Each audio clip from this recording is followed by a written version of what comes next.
मैं फिर से कहता हूं, सीएए ये देश का कानून है, पत्थर पर लकीर है, ये वास्तविकता है, ये लागू होगा ही होगा और इस चुनाव के पहले होगा। इस चुनाव के पहले होगा। इस चुनाव के पहले होगा। मैं फिर से कहता हूं, सीएए ये देश का कानून है, पत्थर पर लकीर है, ये वास्तविकता है, ये लागू होगा ही होगा और इस चुनाव के पहले होगा। इस चुनाव के पहले होगा। इस चुनाव के पहले होगा। देखिए, सीएए कानून कोई नई बात नहीं है जी। कांग्रेस पार्टी कई चीजों को भूल गई है। मत बैंक की लालच में, वोट बैंक की लालच में कई चीजें भूल गई है। जैसे यूसीसी, जी जी, संविधान सभा का वादा था। इसी तरह से जब देश का दुर्भाग्यपूर्ण तरीके से धर्म के आधार पर विभाजन हुआ, तब पाकिस्तान और अब के बांग्लादेश से लाखों की संख्या में हिंदू, बौद्ध, सिख शरणार्थी आ रहे थे और मार काट हो रही थी। कांग्रेस के ही नेताओं ने, देश के नेताओं ने एक वादा किया था, आप धैर्य रखिए, आप कभी भी यहां आएंगे, आपको ये देश स्वीकार करेगा, आपको नागरिकता देगा। इस वादे पर सभी लोग वहां रहे जी। उनके पर अनेक प्रकार के अत्याचार हुए, धार्मिक प्रताड़ना हुई, धर्म परिवर्तन करने के लिए दबाव बनाया गया, उनकी महिलाओं को, हमारी माताओं बहनों को अपमानित किया गया। वो लोग बदलने के लिए भारत की शरण में आए और अगर आज भारत अपने वो वादे को जो 15 अगस्त 1947 में किया गया है उसको याद नहीं करता है तो वो ठीक नहीं होगा। करोड़ों लोग इस देश के अंदर नागरिकता के बगैर रह रहे हैं, जो वहां से प्रताड़ित।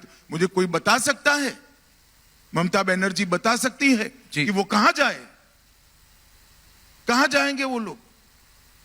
वहां उनकी सुरक्षा नहीं है, उनकी महिलाओं को अपमानित किया जा रहा है, हमारी माताओं बहनों को अपमानित किया जा रहा है, धर्म परिवर्तन करने के लिए मजबूर किया जा रहा है। हम भी शरण न दे जी, हम भी उनका स्वागत न करें। भारत में स्वागत है, भारत उनको नागरिकता की भी देगा और मेरे आपके जितना अधिकार भी देगा और स्वागत करेगा। लालू जी ने एक महीने में सही ही कहा है कि मोदी जी का कोई परिवार नहीं है। परिवार जिनका होता है वो बेटे बेटियों को प्रधानमंत्री बनाने का प्रयास करता है, मुख्यमंत्री बनाने का प्रयास करता है, सत्ता पर बिठाने का प्रयास किया है। इस व्यक्ति ने 40 साल से केवल और केवल देश की जनता के लिए काम किया है। 23 साल से मुख्यमंत्री और प्रधानमंत्री रहने के बाद भी मैंने एक दिन छुट्टी लेते हुए उनको नहीं देखा है। सुबह 5 बजे से रात को 1 बजे तक अहर्निश काम काम काम, एक दिशा में काम। लक्ष्य के लिए हम राजनीति में हैं और उसी लक्ष्य के लिए हम काम कर रहे हैं। जहां तक ये सीटों का सवाल है,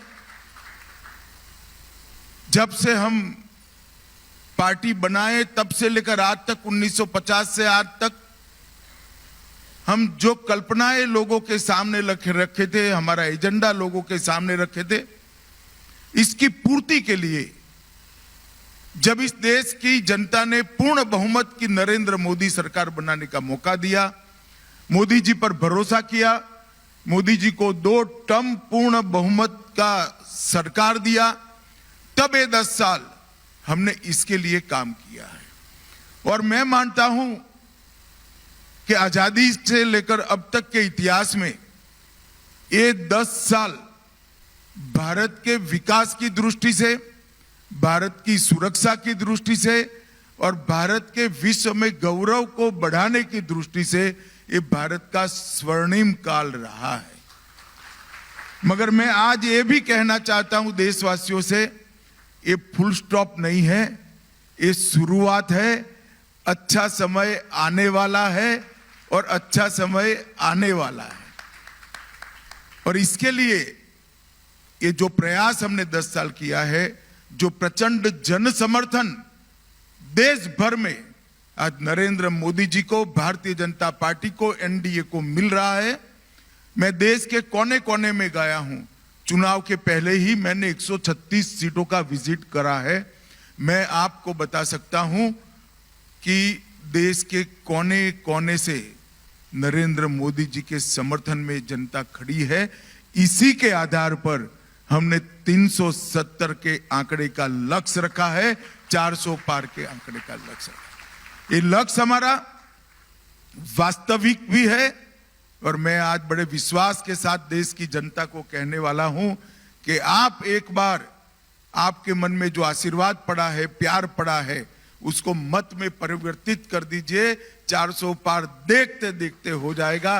इस तरह की बातें वो ही लोग कर सकते हैं जिनके पास और कोई रास्ता नहीं बचा है। ऐसी ओछी बातें कर कर देश की राजनीति को, उसके स्तर को गिराने का जो काम कर रहे हैं, हर बार जनता उसका जवाब देती है। परंतु मैं एक बात बताना चाहता हूं, मैंने मोदी जी को बहुत करीब से देखा है, कई सालों से उनके साथ काम किया है। लालू जी ने एक महीने में सही ही कहा है कि मोदी जी का कोई परिवार नहीं है। परिवार जिनका होता है वो बेटे बेटियों को प्रधानमंत्री बनाने का प्रयास करता है, मुख्यमंत्री बनाने का प्रयास करता है, सत्ता पर बिठाने का प्रयास किया है। इस व्यक्ति ने 40 साल से केवल और केवल देश की जनता के लिए काम किया है। 23 साल से मुख्यमंत्री और प्रधानमंत्री रहने के बाद भी मैंने एक दिन छुट्टी लेते हुए उनको नहीं देखा है।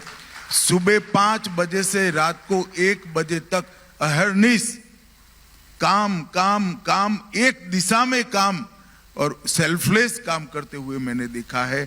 और इसी का परिणाम है कि उनके नेतृत्व में इतनी बड़ी कैडर खड़ी हुई है, इतने सारे नेताओं की श्रृंखला खड़ी हुई है, एक मजबूत भारतीय जनता पार्टी खड़ी हुई है और देश आज दुनिया में सर्वप्रथम बनने के लक्ष्य के साथ संकल्प लेकर 2047 में विकसित भारत, आत्मनिर्भर भारत का आत्मविश्वास भरकर देश आगे बढ़ रहा है। पूरी दुनिया कोई भी समस्या हो, पर्यावरण की हो, आतंकवाद की हो, इथेनॉल ब्लेंडिंग की हो या दुनिया में आए हुए विखवादों और विवादों की समस्या हो, हर समस्या में दुनिया राह देखती है। देश के प्रधानमंत्री नरेंद्र मोदी क्या कहते हैं और जो कहते हैं वो ट्रेंड बनता है, जो कहते हैं उसको पूरी दुनिया स्वीकार करती है। और मैं मानता हूं कि लालू जी कभी ये राजनीति नहीं समझ पाएंगे, ये परिवारवादी पार्टियां कभी ये राजनीति नहीं समझ पाएंगी, क्योंकि इनके जीवन का लक्ष्य कभी भी देश नहीं रहा है, देश का गरीब नहीं रहा है, देश की जनता नहीं रही है, देश का सम्मान नहीं रहा है। उनका लक्ष्य केवल और केवल अपने बेटे बेटियों को राजनीति में उच्चस्थ स्थान पर बिठाना रहा है। वो सहन ही नहीं कर सकते कि गरीब घर का बेटा, चाय बेचने वाले का बेटा, जिसका कोई राजनीतिक बैकग्राउंड नहीं है, कोई जाति का बैकग्राउंड नहीं है, वो इतने बड़े देश का प्रधानमंत्री बनेगा, 2 बार बनेगा, 3 बार बनेगा और सफल प्रधानमंत्री बनकर देश को महान बनाएगा। वो सहन ही नहीं कर सकते। पत्रकार हो, आपको लगता है कि ये समस्या बहुत बड़ी हो जाएगी, देश गंभीर संकट में आ जाएगा। मुझे कोई डर नहीं है। डेमोक्रेसी में हर चीज का जवाब जनता दे देती है, जनता सब देखती है। अगर बंगाल में किसी के घर से 52 करोड़ रुपया इकट्ठा मिल जाता है, झारखंड में किसी के घर से 355 करोड़ रुपया कैश मिल जाती है, 25 मनी मशीन कैश गिनते गिनते गर्म हो जाते हैं और ये कहते हैं हम पर एक्शन न लो। क्या कह रहे हैं? मैं आपको बताना चाहता हूं कि यूपीए सरकार के खिलाफ 40 केस सिर्फ यूपीए को रजिस्टर करने पड़े। हम ऑपोजिशन में थे, संसद में मामले उठाते थे, पीआई लगाते थे, कोर्ट ऑर्डर करती थी, उनको जांच करनी पड़ती थी। उस वक्त तो आप ही सत्ता में थे भाई। और आज देश में अदालतें हैं, अगर किसी को अन्याय हो रहा है तो अदालत में जाइए, अदालत सुनेगी आपको। मगर वास्तविकता यह है कि 12 लाख करोड़ के घपले घोटाले कर कर अपने घर भर कर बैठे हुए लोग जांच से डरते हैं और इसीलिए ये हवा खड़ा करते हैं एजेंसियों का। मैं आज उनको कहना चाहता हूं 12 लाख करोड़ के घपले घोटाले किए, सैकड़ों जांच आपके सामने हुई, जेल में जाना पड़ रहा है। 23 साल से नरेंद्र मोदी सत्ता पर है, मुख्यमंत्री भी रहे, प्रधानमंत्री भी रहे, 10 साल से हमारी सरकार है। एक चार आने का भी आरोप नरेंद्र मोदी पर हमारे विरोधी भी नहीं लगा पाए। हमने पारदर्शिता से शासन किया है। और मैं आज फिर से एक बार कहना चाहता हूं विपक्ष के मित्रों को, आपके खोखले प्रचार के साथ जनता आने वाली नहीं है। आप इससे एक्सपोज हो रहे हो, आप कानून का साथ नहीं दे रहे हो।